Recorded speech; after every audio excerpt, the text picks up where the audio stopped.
मेरे प्यारे शेर शेरनियों, स्वागत है आप सभी लोग का आज के हमारे सेशन में।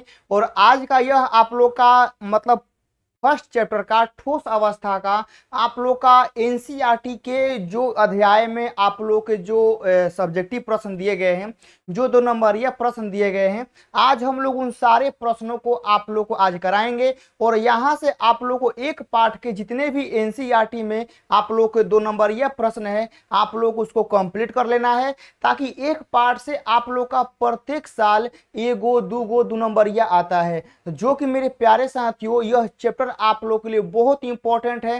प्रत्येक साल, ठीक है ना, प्रत्येक साल इस चैप्टर से आप लोग के कम से कम एगो चाहे मैक्सिमम दूगो, ठीक है ना, आप लोग का 2 नंबरिया क्वेश्चन रहता है। तो सब्जेक्टिव क्वेश्चन के मद्देनजर देखते हुए मेरे प्यारे साथियों, यह चैप्टर आप लोग का बहुत इंपॉर्टेंट है। और यहाँ से जो आप लोग को सब्जेक्टिव क्वेश्चन कराएंगे, आप लोग को करना है। और यह एनसीईआरटी के प्रश्न है जो आप लोग के बोर्ड एग्जाम में आने की संभावना बहुत ज़्यादा है।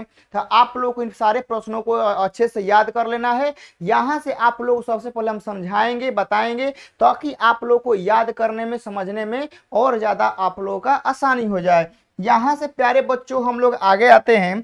देखिएगा, पहला क्वेश्चन है, आप लोग यहाँ पर देखिएगा, बहुत ही प्यारा और बहुत ही सुंदर आप लोग का प्रश्न दिया गया है। देखिए क्या बोला गया है कि समूह 14 मतलब वर्ग 14 के तत्वों की जो अशुद्धियां युक्त होती हैं वर्ग 13 और हम लोग का वर्ग 15 के ठोस विलयन में हम लोग का असमान विद्युतीय गुण क्यों प्रदर्शित करता है। जैसे मेरे प्यारे साथियों, हम लोग वर्ग 14 के जो होते हैं, वर्ग 14 के तत्व में जर्मेनियम सिलिकॉन आते हैं। यदि हम इसमें वर्ग 13 और वर्ग 15 के तत्व को मिलाते हैं तो इसमें विद्युत चालकता में अंतर हो जाता है। ऐसा क्यों होता है, ठीक है ना।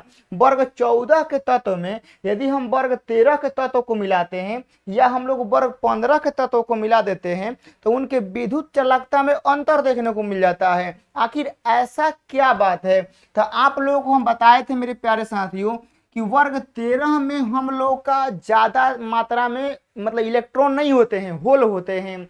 और वर्ग 15 के तत्व को मिलाएंगे ना तो इसमें ज्यादा मात्रा में इलेक्ट्रॉन होते हैं। तो मेरे प्यारे साथियों, अंतर तो यही जे हो गया कि इसमें ज्यादा मात्रा में इलेक्ट्रॉन नहीं है और इसमें ज्यादा मात्रा में इलेक्ट्रॉन है, तो इसीलिए चालन का अंतर हो जाता है। एकदम सिंपल सा कहानी है। और वही यहाँ पर लिखा गया है कि समूह 15 यानी वर्ग 15 के तत्व में इलेक्ट्रॉनों की जो अधिकता होती है वह बहुत ज्यादा होती है, ठीक है ना। वर्ग 15 के तत्व में इलेक्ट्रॉनों की अधिकता होती है तथा समूह 13 के तत्वों में, ठीक है ना, समूह 13 के तत्वों में जो उपस्थित धनायन छिद्र होते हैं, जो ना कि हम लोग पॉजिटिव होल कहते हैं, यह बनते हैं। वर्ग 13 के तत्व में इलेक्ट्रॉन नहीं बनते हैं, हम लोगों के क्या बनते हैं प्यारे बच्चों, हम लोग के पॉजिटिव होल बनते हैं। और पॉजिटिव होल बनेगा तो मेरे प्यारे साथियों चालकता में डिफरेंस हो जाएगा। यही लिखा गया है कि अतः इनकी जो विद्युत चालकता होती है, ठीक है ना, अतः जो इनकी विद्युत चालकता होती है वह मेरे प्यारे साथियों बढ़ जाती है। किसकी? वर्ग 15 के तत्वों की।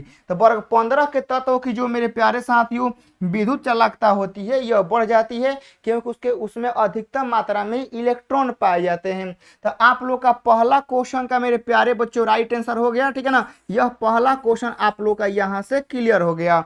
यहाँ से हम लोग अगला प्रश्न आते हैं, 2 नंबर देखिएगा कि यूरिया का जो गलनांक होता है वह तीक्ष्ण होता है जबकि कांच का नहीं। ऐसा क्यों? यूरिया का जो क्वथनांक होता है वह तीक्ष्ण होता है, मतलब सुस्पष्ट होता है, लेकिन मेरे प्यारे साथियों कांच का नहीं। ऐसा क्यों? यहाँ देखिएगा उत्तर में लिखा हुआ है कि यूरिया जो है एगो क्रिस्टलीय ठोस है। क्रिस्टलीय कहने का मतलब है कि एकदम सच्चा ठोस है, इसका सुस्पष्ट द्रवणांक होता है, इसकी निश्चित ज्यामितीय आकृति होती है, इसमें उच्च अंतर आणविक बल पाए जाते हैं। तो हम लोग के जो यूरिया होते हैं मतलब यूरिया है एगो क्रिस्टलीय ठोस है, जबकि आप लोग का कांच है यानी जो गलास है वह अक्रिस्टलीय पदार्थ है। और क्रिस्टलीय ठोस जो होते हैं, ठीक है ना, क्रिस्टलीय ठोस जो भी हो, तो क्रिस्टलीय ठोसों का जो गलनांक होता है वह तीक्ष्ण ही होता है, जबकि अक्रिस्टलीय पदार्थों में ऐसा नहीं होता है। तो मेरे प्यारे साथियों, यहाँ से बोला गया है कि यूरिया का गलनांक तीक्ष्ण होता है। तो कौनों मेरे प्यारे साथियों हम लोग को बिना रीजन का सवाल घुमा दिया है। क्यों? बस आप लोगों को एगो रीजन देना था कि यूरिया हमारा क्रिस्टलीय पदार्थ है और क्रिस्टलीय पदार्थ का गलनांक तीक्ष्ण होता है, इसलिए यूरिया का गलनांक तीक्ष्ण होगा। और मेरे प्यारे साथियों कांच का नहीं होगा, क्योंकि कांच अक्रिस्टलीय है, तो अक्रिस्टलीय ठोस में ऐसा नहीं पाया जाता है। तो यहाँ से आप लोगों को क्लियर हो गया यूरिया के बारे में और कांच के बारे में, सारा चीज आप लोगों का क्लियर हो गया होगा। अगला प्रश्न आप लोग का आता है तीसरा नंबर, देखिएगा कि अर्धचालक की विद्युत चालकता पर ताप का क्या प्रभाव पड़ता है। तो आप लोग कई बार हम फिजिक्स में करा चुके हैं कि अर्धचालक पर ताप का क्या प्रभाव पड़ता है। जैसे आप लोग यहाँ पर देखिएगा प्यारे बच्चों, यहाँ पर आप लोग के लिए हम अर्धचालक के लिए कुछ बातें लिख रहे हैं, आप लोग को यहाँ से ध्यान पूर्वक समझना और मेरे प्यारे साथियों लिखना भी बहुत ज़्यादा क्या है, जरूरी है। अर्धचालक में देखिएगा जो टेम्परेचर होता है ना, यह आप लोगों के प्रतिरोध के व्युत्क्रमानुपाती होता है, ठीक है ना। क्या होता है आप लोग एक बार बोलेंगे कि अर्धचालक में जो टेम्परेचर होता है ना, वो प्रतिरोध के व्युत्क्रमानुपाती होता है। और उसके बाद आप लोग यह जो आर होता है ना, आर मेरे प्यारे साथियों यहाँ पर देखिए जो हम लोग का चालकता होता है, तो यह चालकता हम लोग का अर्धचालक के होके चाहे हम लोग का चालकता के होके, तो यह भी हम लोग का व्युत्क्रमानुपाती होता है। तो यह चालक और अर्धचालक दोनों के लिए होता है ई वाला, लेकिन ये वाला सिर्फ अर्धचालक के लिए होता है। तो मेरे प्यारे बच्चों यहाँ बोला गया है कि अर्धचालकों में विद्युत चालकता ताप बढ़ाने पर क्या प्रभाव पड़ता है। तो मेरे प्यारे बच्चों देखिएगा यहाँ पर आप लोग बोला है ताप बढ़ाने पर, तो टेम्परेचर बढ़ाएंगे, ठीक है ना। इसमें टेम्परेचर बढ़ाएंगे तो हम लोग का क्या होगा, प्रतिरोध कम हो जाएगा। कहेगा ये सर हम टेम्परेचर बढ़ाएंगे तो प्रतिरोध कम होगा। हाँ, यहाँ से यदि प्रतिरोध कम होगा तो चालकता बढ़ जाएगा, प्रतिरोध कम हुआ तो चालकता बढ़ जाएगा। तो यहाँ बताया जा रहा है कि यदि मेरे प्यारे साथियों हम लोग अर्धचालक में टेम्परेचर बढ़ाएंगे तो उसका चालकता भी बढ़ेगा, सिंपल बात है। और वही लिखा गया है ताप वृद्धि से अर्धचालकों की जो विद्युत चालकता होती है वह आपकी बढ़ जाती है। और रीजन के रूप में, फॉर्मूला के रूप में आप लोग इसको लिख सकते हैं। यहाँ से हो गया। अब आइएगा 4 नंबर है कि 850 केल्विन पर गर्म करने पर Fe2O3 लौह चुंबकीय से अणुचुंबकीय हो जाता है, क्यों। ठीक है ना। देखिए किसी भी चीज का सीमा होता है, जैसे मेरे हाथ पर पेन है तो इस पेन को चोट सहने का शक्ति है, ठीक है ना, कहा शक्ति है। आप लोग के मोबाइल पे ग्लास लगा होगा, उसका भी मेरे प्यारे साथियों बल सहने का, चोट सहने का, प्रेशर सहने का क्षमता है। उसके प्रेशर से ज्यादा दीजिएगा तो तुरंत क्या हो जाएगा, टूट जाएगा। क्या होगा, टूट जाएगा। तो यह मेरे प्यारे साथियों Fe2O3 लौह चुंबकीय है, लेकिन इसका भी तो कोई लिमिट है ना। ऐसा थोड़े है कि आप कितना भी टेम्परेचर बढ़ाते रहिए, घटाते रहिए, ये बेचारा लौह चुंबकीय का लौह चुंबकीय रहेगा, ऐसा तो बात नहीं है। इसका मेरे प्यारे साथियों Fe2O3 को यदि हम 850 के ऊपर लेके जाएंगे ना, तो यह लौह चुंबकीय से क्या होता है, अणुचुंबकीय में बदल जाता है। मतलब यह अब लौह चुंबकीय न होकर अणुचुंबकीय होता है। अब रीजन क्या है, देखिए Fe2O3 को 850 केल्विन पर गर्म करने पर इलेक्ट्रॉन चक्रण जो होता है वह अनियमित रूप से अभिविन्यसित हो जाने के कारण Fe2O3 लौह चुंबकीय से अणुचुंबकीय हो जाता है। यानी कहने का मतलब है यह बाबू कि 850 केल्विन से ऊपर लेके जाएंगे ना तो सिस्टम में काम करना बंद कर देगा। क्या होगा, सिस्टम में काम करना बंद कर देगा। जैसे मेरे प्यारे साथियों हम लोग भी इंसान है, हम लोग को गर्मी सहने का, ठंडा सहने का लिमिट है। जैसे मेरे प्यारे बच्चों गर्मी का मौसम कैसे आया था, तो 45 डिग्री 50 डिग्री जब टेम्परेचर गया था तो मेरे प्यारे साथियों हम लोग का बॉडी को सांस लेने में प्रॉब्लम हो रहा था। हाँ, जैसे ही टेम्परेचर डाउन होता है तो भी लगता है ना कि सारा खून जम रहा है, अब हम लोग नहीं जिंदा रह सकते हैं। तो हमारे बॉडी को भी क्या है, किसी चीज का लिमिट है, ठीक है ना, ज्यादा गर्मी सहने का, ज्यादा ठंडा सहने का। उसी प्रकार से मेरे प्यारे साथियों Fe2O3 लौह चुंबकीय है, लेकिन ज्यादा हम लोग टेम्परेचर दे देंगे तो इसका सिस्टम ही काम करना बंद कर देगा। मालूम चलेगा कि कोनो इलेक्ट्रॉन पगला के इन्हें उन्हें घूमने लगा, तो यह बेचारा तो जब पगला के इन्हें उन्हें घूमने लगेगा तो लौह चुंबकीय न रह के यह अणुचुंबकीय हो जाएगा। मतलब पूरा सिस्टम में बेकार हो जाएगा, ठीक है ना। मतलब इतना टेम्परेचर के ऊपर जाएंगे ना तो सिस्टम में इसका गड़बड़ हो जाएगा। चौथा हो गया। 5वां नंबर पे आइएगा, संक्रमण ताप से आप लोग क्या समझते हैं। बहुत आप लोग के लिए एकदम VVI सवाल है, एकरा के आप लोग अपने कॉपी में लिख लेंगे कि संक्रमण तत्व से आप लोग क्या समझते हैं। देखिएगा उत्तर के रूप में लिखा गया है कि वह ताप जिस पर कोई पदार्थ अति चालक, ठीक है ना, कोई पदार्थ अति चालक मतलब जानते हैं क्या होता है, एक होता है चालक, एक होता है अति चालक। अब कहेगा सर एकरा में क्या अंतर है, एगो रोड हो गया और एगो हाईवे हो गया, क्या अंतर है आप ही लोग समझ लीजिए, एगो रोड और एगो हाईवे में क्या अंतर है। रोड पे मेरे प्यारे साथियों गाड़ी लिमिट में चलता है, लेकिन हाईवे पे दे दनादन पूरा एकदम जितना स्पीड में 120 200 400 चलाते रहिए, ठीक है ना, वही हाल होता है इसमें। चालक में होता है कि इलेक्ट्रॉन जाएगा लेकिन उतना फास्ट नहीं जाएगा, लेकिन अति चालक में सुपर कंडक्टर में क्या होगा, इतना फास्ट जाएगा कि मेरे प्यारे साथियों बहुत खतरनाक तरीका से जाता है। तो वही बोला गया है कि वह ताप जिस पर कोई पदार्थ अति चालक यानी सुपर कंडक्टर की भांति व्यवहार करने लगता है तो उसे संक्रमण ताप मतलब ट्रांजिशन टेम्परेचर हम लोग कहते हैं। उदाहरण के लिए Hg पारा का जो संक्रमण ताप होता है वो 4 केल्विन आप लोगों का होता है। और कभी कल आप लोग के बोर्ड एग्जाम में भी सॉरी हम आप लोग के ऑब्जेक्टिव में भी करवाए थे कि पारा का संक्रमण ताप कितना होता है, तो 4 केल्विन होता है, याद रखिएगा, ठीक है ना। पारा क्या होता है, 4 केल्विन इसका संक्रमण ताप होता है। तो संक्रमण ताप समझ गए, ऐसा टेम्परेचर जो कोई पदार्थ सुपर कंडक्टर की भांति कार्य करने लगे। अब वह पदार्थ चालक भी हो सकता है, वह पदार्थ अर्धचालक भी हो सकता है, कोई दिक्कत नहीं है, लेकिन ऐसा टेम्परेचर जिस पर कोई पदार्थ एकदम सुपर कंडक्टर की भांति कार्य करे तो उसे हम लोग ट्रांजिशन क्या कहते हैं, संक्रमण ताप तो ट्रांजिशन टेम्परेचर हम लोग कहेंगे। यह आप लोग का हो गया।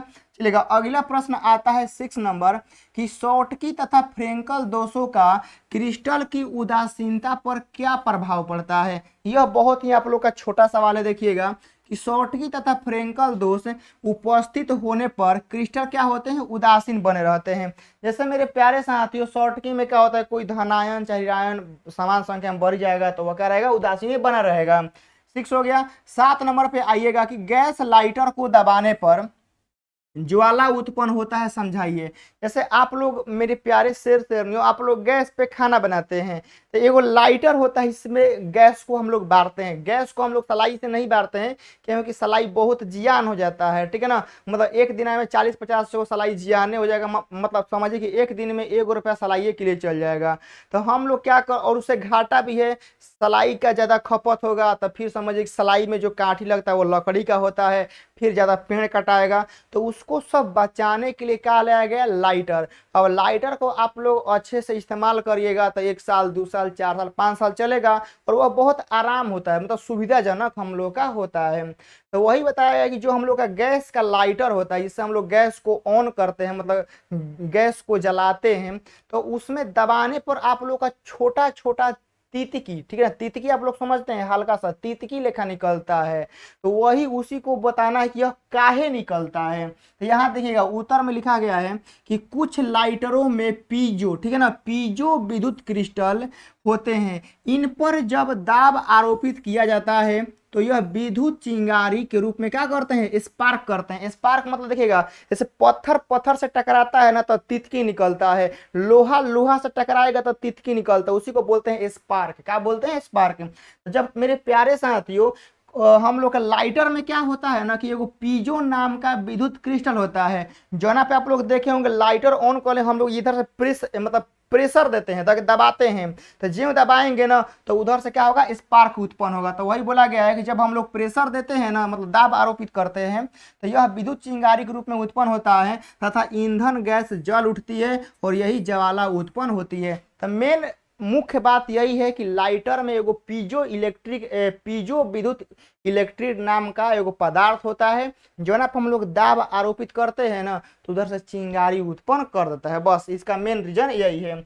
यहाँ पर आप लोग आइएगा 8 नंबर पर, साधारण नमक शुद्ध सफेद के स्थान पर कभी कभी पीला दिखाई देता है, क्यों, ठीक है ना। साधारण नमक आप लोग देखे हैं जो हम लोग खाते हैं, ठीक है ना, तो वह हम लोग का क्या होता है, कभी काल, ठीक है ना, हम लोग का पीला दिखाई देता है, ऐसा क्यों। तो ऐसे जालक स्थलों में ऋणायनों के स्थान पर इलेक्ट्रॉन की उपस्थिति के कारण यह होता है और यह स्थल एफ केंद्र कहलाता है। देखिए जहां आप लोग याद रखिएगा पहिलका चैप्टर में जहां रंग उनका बात आएगा कि पीला से हरियर दिख रहा है, हरियर से लाल दिख रहा है, जहां कहीं भी ऐसा रंग वाला बात बोलेगा तो पक्का समझिएगा कि जो इलेक्ट्रॉन है, ठीक है ना कहीं जाके फंस गया है और उसी के कारण वहां पर क्या बन गया है, एफ केंद्र बन गया है।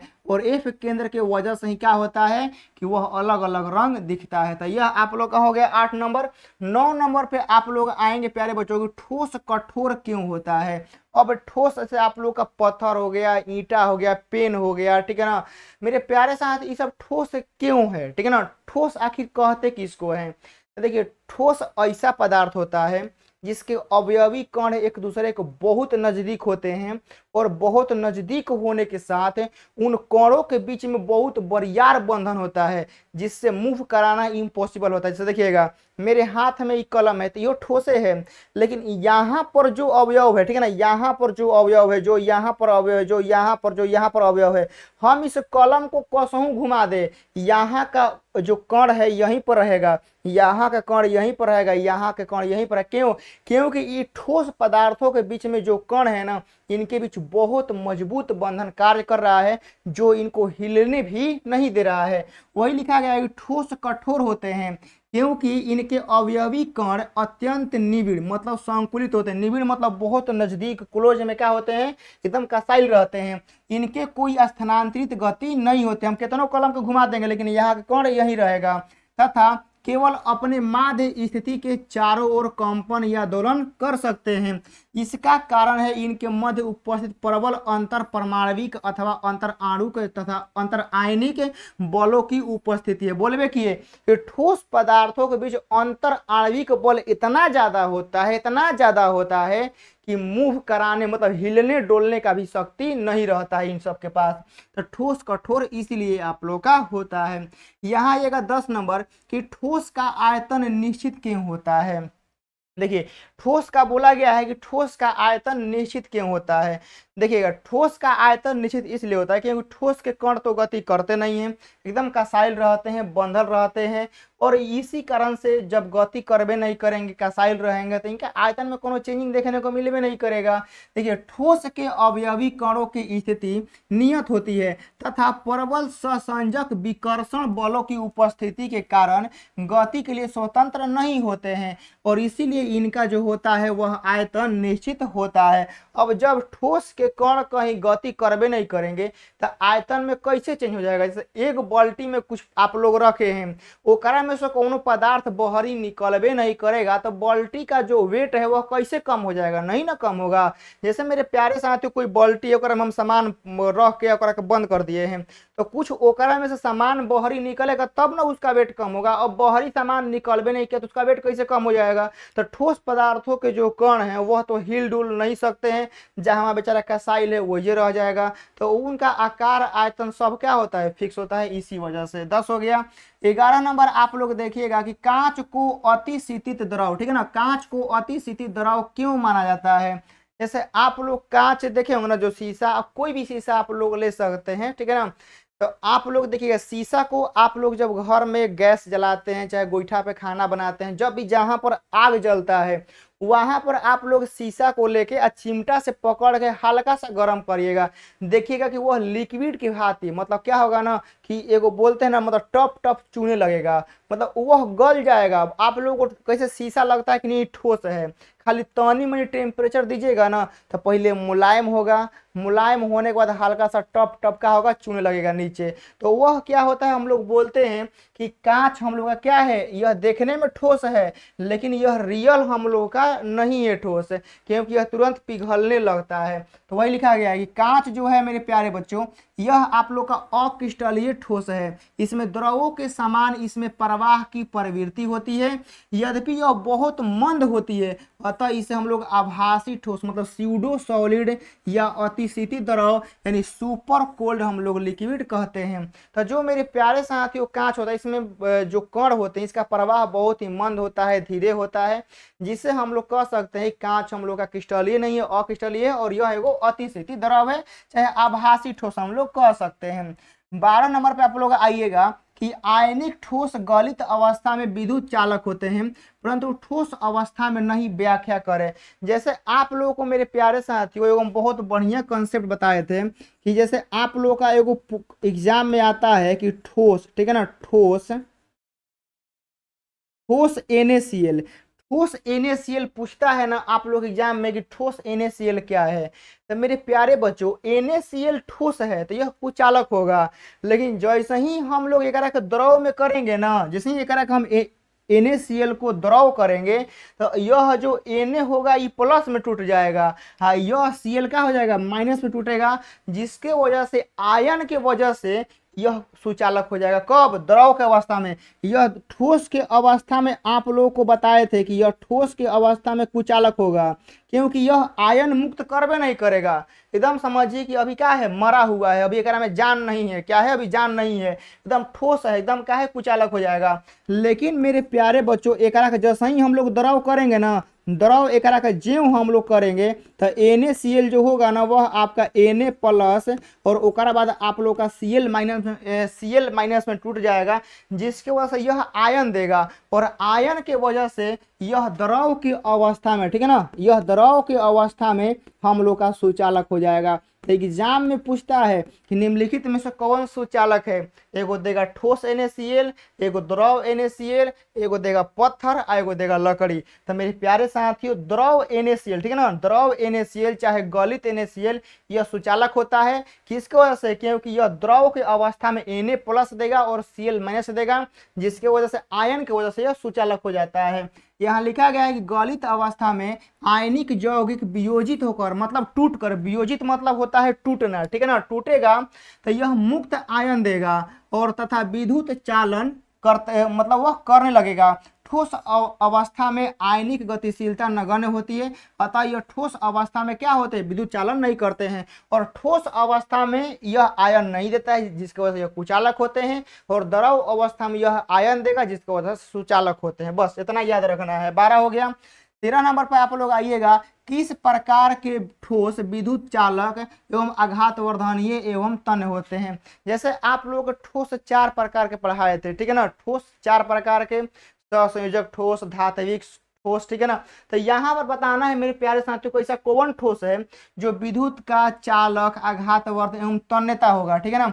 आघातवर्धक का देखिए, आघातवर्धनीय का मतलब होता है ना कि फैलाव, क्या होता है, फैलाव।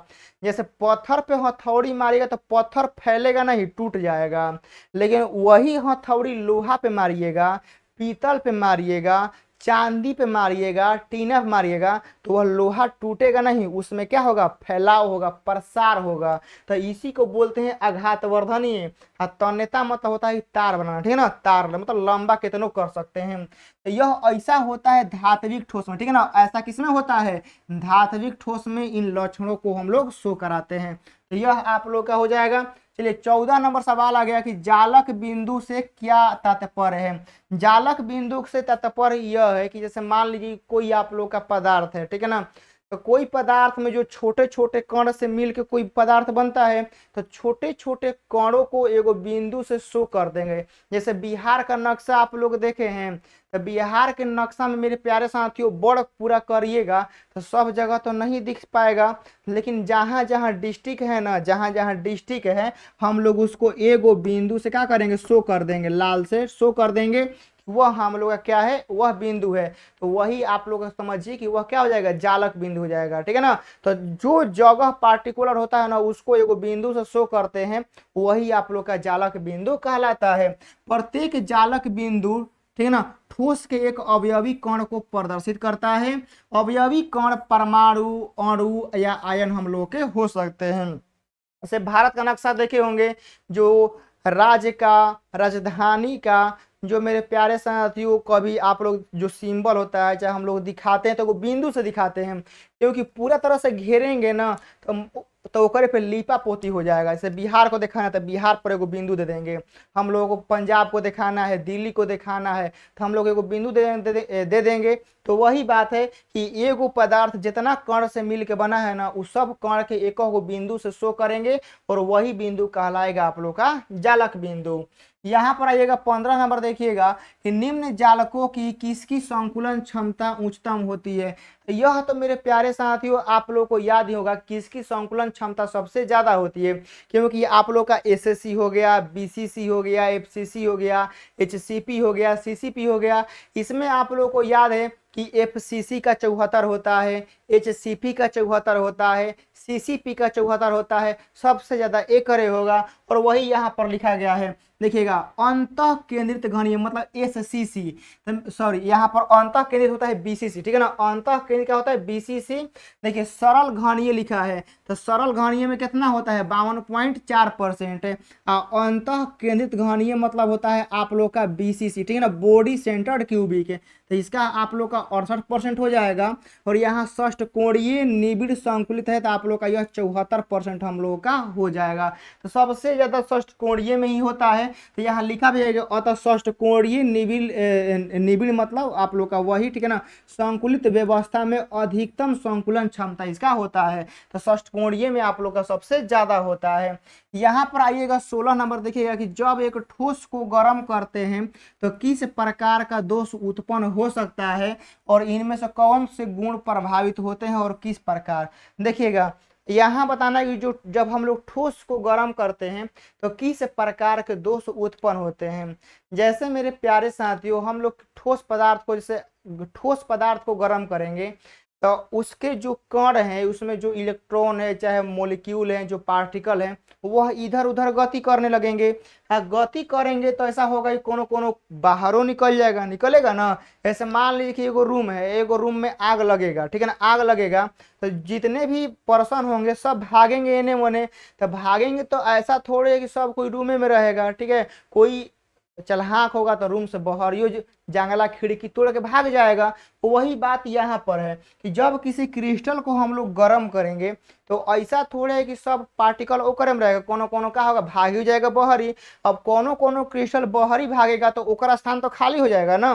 कोनो क्रिस्टल अपने क्रिस्टल में से क्या हो गया अपने जगह पे से भाग गया बहरी तो ओकर आपन स्थान खाली हो जाएगा। और उसका आपन स्थान खाली हो जाएगा तो वहां वो कहेंगे कि उसका स्थान खाली है तो ओकरे हम लोग बोल देते हैं कि क्या है वो दोष उत्पन्न हो गया। वही यहाँ पर लिखा गया है कि ठोस को गर्म करने पर क्रिस्टल में रिक्तिका दोष उत्पन्न हो जाता है और इसका कारण यह है कि गर्म करने पर कुछ जालक स्थल रिक्त हो जाते हैं और इस दोष के परिणाम स्वरूप उस पदार्थ का घनत्व कम हो जाता है। अब घनत्व कम काहे हुआ, क्योंकि मेरे प्यारे साथियों क्रिस्टल बाहर ही निकल, मतलब क्रिस्टल का जो पार्टिकल था वो बाहर ही निकल गया, उसका अपना स्थान खाली हो गया, जगह जगह ज़्यादा हो गया, जगह ज़्यादा हो गया तो घनत्व कम हो गया। जैसे देखिएगा आप हम लोग के गांव में घनत्व क्या है कम है, हम लोग के गांव में क्या है घनत्व कम है, लेकिन शहर में घनत्व ज्यादा है। क्यों? क्योंकि शहर में स्पेस नहीं है।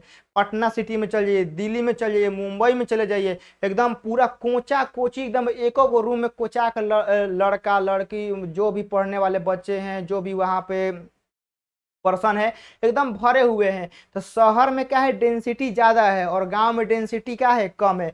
गांव में डेंसिटी के में क्योंकि गांव में क्या है उतना लोग अभी नहीं रह रहे हैं, ठीक है ना, सब कोई बाहर रह रहे हैं, कोई पढ़ने से कोई कमाने से, ठीक है ना, सभी लोग बाहर रह रहे हैं। तो गांव का डेंसिटी कम है क्योंकि गांव में स्पेस है, ठीक है ना, और शहर में स्पेस नहीं है। वही यहाँ पर समझा रहा है कि जब कोई क्रिस्टल से पार्टिकल निकल के बाहर जाएंगे तो उस क्रिस्टल में क्या होगा स्थान खाली होगा। हाँ, स्थान खाली होगा तो घनत्व तो कम हो जाएगा, ऑटोमेटिक वही लिखा गया घनत्व तो कम हो जाएगा। क्योंकि कुछ परमाणु अथवा आयन क्रिस्टल को पूर्णतः त्याग देते हैं। पूर्णतः त्याग मतलब कि वो क्रिस्टल को त्याग के क्या होते हैं बहरी भाग जाता है कि भाग दादा आग लगल बा, जिंदा रहम तो ढेर काम होई, वरना हम तो मरिए जाए। तो वह कोनो भी आयन जो होता है क्रिस्टल से पूर्णतः क्या करता है त्याग देता है, हाथ जोड़ लेता है कि प्रभु हम न रहेंगे आप में। तो हाथ जोड़ के भाग जाता है तो उसका मतलब जगह खाली होगा तो घनत्व तो कम हो जाएगा। 16 हो गया। 17 नंबर पर आइएगा कि क्रिस्टलीय पद को परिभाषित करिए, क्रिस्टलीय ठोसों के कुछ उदाहरण भी दीजिए। अब क्रिस्टलीय ठोस क्या होता है? वही ऐसा पदार्थ है जिसका बनावट, जिसका स्ट्रक्चर कोई फिक्स नहीं है। जैसे स्टूडेंट भी दो प्रकार के होते हैं। कोनो स्टूडेंट टाइम टेबल से पढ़ते हैं, ठीक है ना, पूरा एकदम कि ना आज हमारा 8 घंटा डेली पढ़ना है, ठीक है ना। कोनो स्टूडेंट जो होते हैं वो डेली मतलब उनका एगो रूटीन रहता है कि हमारा कसम 8 घंटा 10 घंटा पढ़ लेना है। हाँ, कोनो स्टूडेंट होते हैं कि महीना में एक बार कॉपी निकलता है, कोई कोई का 6 महीना पर निकलता है। कोनो ज़्यादा तेज पुरुष होता है तो उसका वो एग्जाम से एक दिन पहले कॉपी निकालता है, ठीक है ना। तो हम लोग का वही यहाँ समझा रहा है। अक्रिस्टलीय मतलब होता है ना कि ऐसा पदार्थ जिसका बनावट, स्ट्रक्चर कोनो फिक्स नहीं है, जैसे मन तैसे, ठीक है ना, जैसे मन तैसे है, उसी को क्या कहते हैं? अक्रिस्टलीय। लिखा गया है कि ऐसे ठोस जिनका निश्चित ज्यामितीय आकार, ठीक है ना, निश्चित ज्यामितीय आकार हम लोग का विन्यास नहीं होता है, अर्थात इनके अवयवी कण, ठीक है ना, इनके जो पार्टिकल हैं वह निश्चित क्रम में व्यवस्थित नहीं होते हैं, तो इन्हें अक्रिस्टलीय मतलब अमॉर्फस सॉलिड कहते हैं। इनका कोई भी निश्चित गलनांक नहीं होता है। निश्चित गलनांक का मतलब होता है ना कि कोई भी वस्तु, जैसे हम लोग का पानी है, तो पानी का एगो फिक्स टेम्परेचर है कि वो 100 डिग्री मतलब 100 डिग्री सेल्सियस पर ही क्या होगा? उबलेगा। लेकिन ये अक्रिस्टलीय ऐसा है कि कोनो कभी 100 डिग्री पे, कभी 80 पे, कभी 50 पे उबल जाएगा, ठीक है ना। तो इसका कोई गलनांक हम लोग का फिक्स नहीं है, मतलब कुछ वो हो सकता है।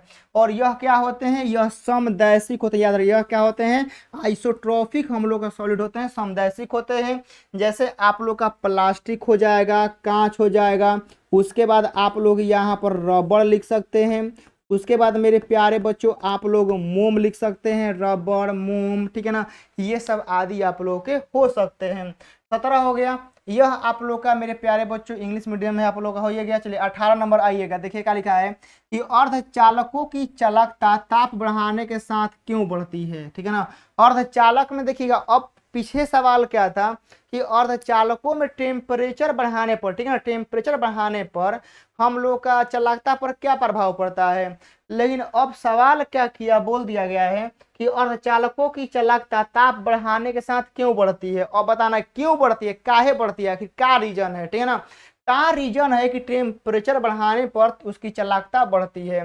देखिए अब उत्तर में लिखा है, आप लोग समझाते हैं कि अर्धचालकों में जो चालकता बैंड होता है, जो चालकता बैंड होता है और जो हम लोग का संयोजकता बैंड होता है, इसके बीच का जो अंतराल होता है वह कम हो जाता है।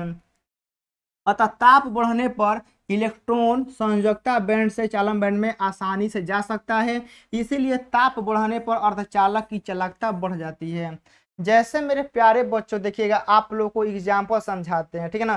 जैसे आप लोग गांव के हैं तो कभी कभी आप लोग क्या बोलते हैं, पोखरा, नहर आप लोग देखें, नहर जो जो गांव के खेत में जाता है, नहर कभी आप लोग टपे हैं। जैसे आप लोग देखिएगा, मान लीजिए कि यह नहर के दोनों ओर है मेढ़ी हो गया, ठीक है ना, क्या हो गया?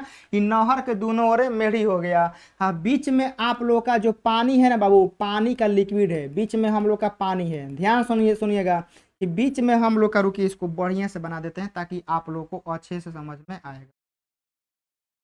यहाँ पर आप लोग देखिएगा बाबू, हम मान लेते हैं कि बीच में जो है ना पानी का प्रवाह हो रहा है, ठीक है ना। बीच में क्या हो रहा है? पानी का प्रवाह हो रहा है, एकदम धुआंधार पानी जा रहा है,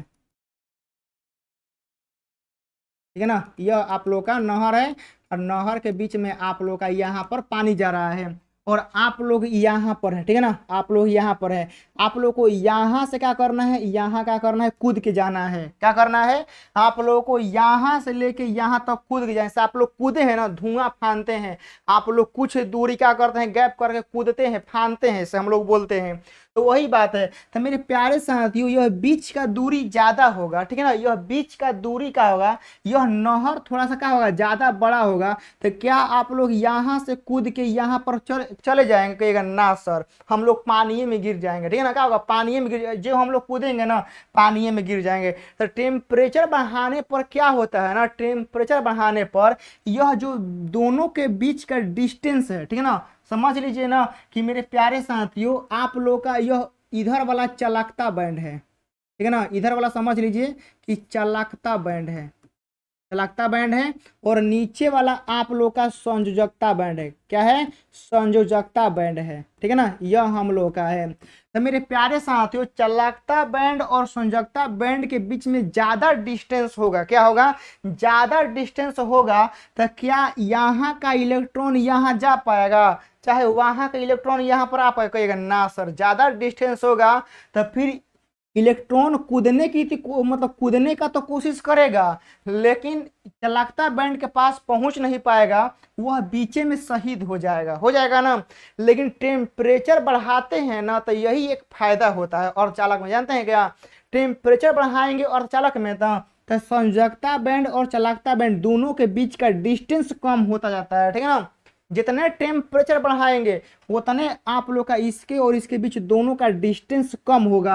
हाँ, जैसा ही डिस्टेंस कम होगा तो मेरे प्यारे साथियों, संयोजकता बैंड से चालकता बैंड में इलेक्ट्रॉन आराम से क्या हो जाएगा? चल जाएगा। लिखा है ना, ताप बढ़ने पर संयोजकता बैंड से चालन बैंड में आराम से, ठीक है ना। जैसे ही टेम्परेचर बढ़ेगा तो इन दोनों के बीच का डिस्टेंस कम होगा, और जैसा ही डिस्टेंस कम होगा, हर हर फटाफट इलेक्ट्रॉन संयोजकता बैंड से कूद के कहाँ चल जाएगा? चालकता बैंड में, और वह और सुपर कंडक्टर बनेगा। लेकिन मेरे प्यारे साथियों, ऐसा कहानी अर्धचालक में होता है, समझ गए ना। कोना में? अर्धचालक में, कि टेम्परेचर बढ़ाएंगे तो इसके दोनों के बीच का डिस्टेंस कम होगा, जिससे यहाँ से इलेक्ट्रॉन फटाफट हरा हरा कूद के कहाँ चल जाएगा? चालकता इलेक्ट्रॉन में चल जाएगा, मतलब बैंड में चल जाएगा। लेकिन चालक में उल्टा होता है। चालक में क्या होता है? उल्टा होता है। चालक में टेम्परेचर बढ़ाइएगा ना, तो इन दोनों के बीच का दूरी उतने बढ़ते जाएगा, और टेम्परेचर जितने कम करिएगा इनके बीच का दूरी और ही घटता जाएगा। किस में? चालक में।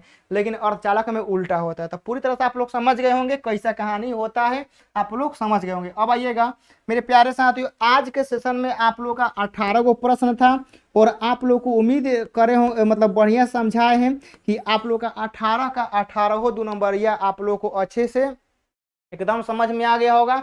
इसको अच्छे से नोट्स जरूर बना लीजिएगा, ठीक है ना। यदि आप लोग को पीडीएफ लेने का मन होगा मेरे प्यारे बच्चों, तो आप लोग क्या करिएगा ना, कि जाके प्ले स्टोर पे आप लोग लिखिएगा, ठीक है ना। प्ले स्टोर पे जाके आप लोगों को लिखना है ये वाला स्टडी विथ डेडिकेशन, आप लोग प्ले स्टोर पे जाके लिखिएगा। वहां पर आप लोग का एगो एप्लीकेशन आ जाएगा, उसको इंस्टॉल कर लीजिएगा। उसी में आप लोगों का रहेगा, ठीक है ना। उसी में आप लोग का पीडीएफ रहता है। प्ले स्टोर से आप लोग सर्च करिएगा, वहां पर एगो एप्लीकेशन आएगा, वहां से आप लोग को पीडीएफ मिल जाएगा। बाकी आप लोग इसका नोट्स आप लोग अच्छे से बनाएंगे, ताकि कोई भी दिक्कत कोई भी परेशानी आप लोगों को न हो। और भी आप लोग हम अच्छे से सारी चीज़ों को समझाते रहेंगे, बताते रहेंगे। लेकिन जो आज के सेशन में आप लोग को 2 नंबरिया बताए हैं, इसको आप लोग को हर हाल में याद कर लेना है, और आप लोग नोट्स जरूर बनाइएगा, और अब बार बार लिख के याद करने की कोशिश करिएगा, जिससे आप लोगों का राइटिंग और ज़्यादा सुधर जाएगा। चलिए मिलते हैं आप लोगों के साथ नेक्स्ट क्लास में, तब तक के लिए आप लोग इसको अच्छे से रिवाइज करिए। जय हिंद।